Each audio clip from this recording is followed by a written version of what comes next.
There's a number that gets talked about in personal finance the way people talk about a finish line. $100,000 a year, 6 figures, the threshold that's supposed to mean you've arrived somewhere, that the financial anxiety quiets down, that the month stops being a math problem, that the version of your life you've been working toward finally starts to feel accessible. And then a lot of people cross it and discover something nobody prepared them for. The number changed. The feeling didn't. The account looks different, but the Sunday nights feel identical. The stress didn't disappear, it just upgraded its wardrobe. Different obligations, different pressures, different versions of the same underlying question. Why doesn't this feel like enough yet? If that sounds familiar, you're not doing something wrong. You're running into a set of structural realities about what $100,000 actually means in 2026, what it buys, what it doesn't, what changes at that threshold, and what stubbornly refuses to, that nobody lays out clearly before you get there. Today, we're going through all of it, not the motivational version, the real one. My name's William. Let's get into it. First, what $100,000 actually takes home after taxes. The number that matters is not the gross figure on your offer letter, it's what arrives in your account every 2 weeks after the federal government, your state, FICA, and your benefits package have each taken their share. At $100,000 in gross annual income, your federal income tax liability in 2026 puts you in the 22% marginal bracket, but your effective rate, the percentage you actually pay across the full income, runs closer to 17 to 19%, depending on deductions. Add state income tax, which ranges from 0 in Texas and Florida to over 13% in California. Add FICA, Social Security, and Medicare at 7.65% on the first $168,600. Add your health insurance premium, which for employer-sponsored family coverage now averages over $6,000 annually in employee contributions. The take-home on a $100,000 salary in a moderate tax state lands somewhere between $67,000 and $72,000 annually, between $5,580 and $6,000 a month. In a high-tax state like California or New York, that figure drops closer to $62,000, roughly $5,150 a month. You crossed 6 figures, you're taking home 5, and in most major American cities, $5,150 a month is not a number that produces financial ease. It's a number that produces financial management, careful, deliberate, and surprisingly fragile if the expenses around it have scaled to meet the income. What actually changes at $100,000? The real list. Some things genuinely shift at this income level, and it's worth naming them precisely rather than either overstating or dismissing them. Your floor rises. The baseline level of financial stability available to you, the ability to cover an unexpected $1,000 expense without restructuring your entire month, the ability to say yes to a social occasion without running the math first, becomes more consistently accessible. Not guaranteed, accessible. That distinction matters because it depends almost entirely on what your fixed obligations look like relative to your take-home, not on the gross number itself. Your options expand in specific ways. At $100,000, you can max a Roth IRA annually and still have meaningful discretionary income. You can build a real emergency fund within a reasonable time frame. You can make retirement contributions above the employer match threshold. These are genuine financial moves that are structurally difficult at $60,000 and structurally available at $100,000, if the spending structure around the income supports them. Your tax complexity increases. At this income level, the decisions you make about tax-advantaged accounts, traditional versus Roth contributions, HSA funding, deduction optimization, begin to produce materially different outcomes. The difference between someone at $100,000 who maximizes their tax-advantaged contributions and someone who doesn't is not a small number over a 30-year working life. It's the difference that determines whether retirement is a real option or a perpetual someday. What doesn't change, and why that's the part worth understanding. Here's what $100,000 doesn't automatically fix. And this is where most people get genuinely surprised. It doesn't fix a spending structure that's scaled up to meet the income. Lifestyle creep is not a problem that resolves itself at a higher income. It intensifies. the apartment upgrade that felt earned at $80,000, the car that finally felt justified at $90,000, the neighborhood, the restaurants, the wardrobe that calibrated itself to the new number. All of it arrived before the financial foundation was built to support it, and now it costs the same proportion of income that the old life cost at the old income. You're running faster on the same treadmill at a higher speed. Goldman Sachs research found that 50% of Americans earning $100,000 or more still live paycheck to paycheck at $100,000.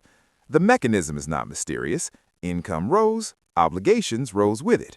The margin between the two, the space where financial progress actually lives, stayed roughly identical because spending has a documented tendency to fill every container income provides. It doesn't automatically fix the psychological relationship with money if that relationship was already complicated. The anxiety that comes from financial insecurity has a specific texture that most people recognize. What's less discussed is that financial anxiety doesn't automatically resolve when the income number changes. It often just changes shape. The fear of not having enough becomes the fear of losing what you've built. The stress of scarcity becomes the stress of maintenance. The feeling is different, the underlying pattern sometimes isn't. And it doesn't automatically translate into wealth. Income and wealth are different measurements of different things. Income is what flows in. Wealth is what accumulates. A household earning $100,000 and spending $97,000 is building $3,000 in annual wealth. A household earning $70,000 and spending $55,000 is building $15,000. The lower income household is building 5 times the wealth annually despite earning 30% less. The math is straightforward. The behavior that produces it is where most people get stuck. The threshold effect, why $100,000 matters more as a decision point than as a destination. Here's the framing that actually makes the number useful. $100,000 is not a finish line. It's a leverage point. It's the income level at which the financial decisions you make about savings rate, about debt, about tax optimization, about spending structure begin to produce meaningfully different long-term outcomes depending on which direction you point them. At $60,000, aggressive saving is difficult because the margin between income and necessary expenses is genuinely thin for most households. Every percentage point of savings rate requires real sacrifice. At $100,000, the margin exists. The question is whether you use it or whether lifestyle expansion claims it before you make an intentional decision about where it goes. The people who cross $100,000 and build real wealth are not the ones who upgrade everything immediately and feel the income. They're the ones who treat the additional margin as the asset, who automate the savings increase before the lifestyle has a chance to expand into it, who direct the raise toward the retirement account and the emergency fund before the apartment or the car absorbs it.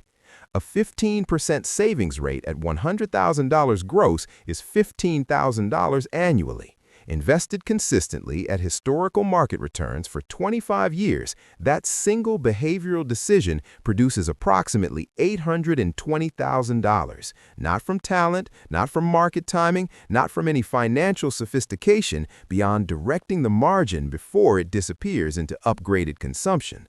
The raise got you to $100,000. The savings rate determines what $100,000 actually builds.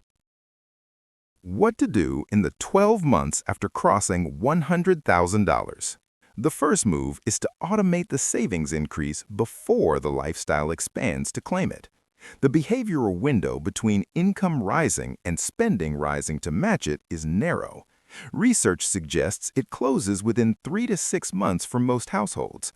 Act inside that window. Increase your retirement contribution percentage the same month the salary increase takes effect. Not next quarter, not after the new apartment settles, the same month. The second move is to max the tax-advantaged accounts available to you. At $100,000, you're in a tax bracket where the Roth IRA and the traditional 401k produce meaningfully different outcomes depending on your specific situation. The $15,000 Roth IRA contribution limit and the $23,500 401k contribution limit represent the most efficient wealth-building vehicles available to a W-2 employee at this income level. Use them before taxable investing.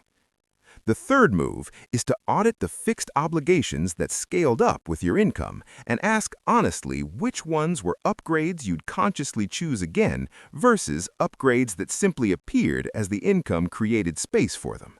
The apartment you moved into when you got the raise, the car payment that felt reasonable at the new income level, the subscriptions that accumulated because $15 a month felt negligible at $100,000 in a way it hadn't at $75.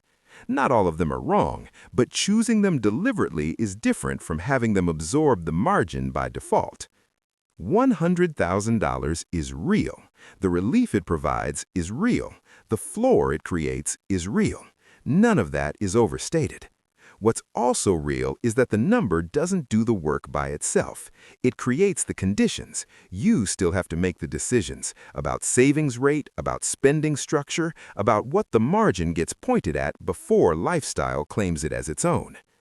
The people who cross six figures and arrive somewhere financially meaningful are not the ones who earned the most. They're the ones who understood that the income was the raw material and the decisions were the construction.